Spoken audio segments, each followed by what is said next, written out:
What's up, everyone? Welcome to Program Your Remote. Today we're going to take a look at how to change the battery in this Ford remote key fob.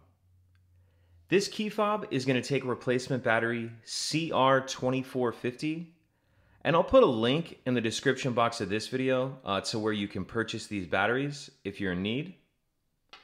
The first thing we want to do is remove the emergency key that's in the bottom of our smart key.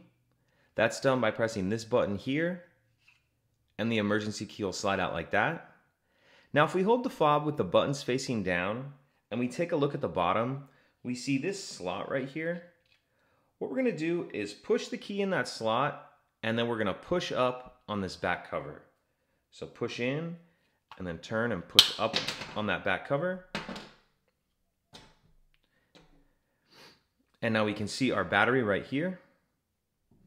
And if you get a small flathead screwdriver or even like something with a point on it, there's this little slot right here that'll allow you to get in there and get under the edge of the battery to get it out.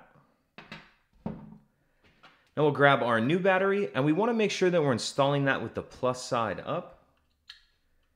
So you kind of tuck that edge in there first and then push it all the way in like that. Now we'll grab our back, and we want to kind of start the top in like this, that, and then snap that all the way on. Grab our emergency key, put that back in, and that's it. If you have any questions, please let me know.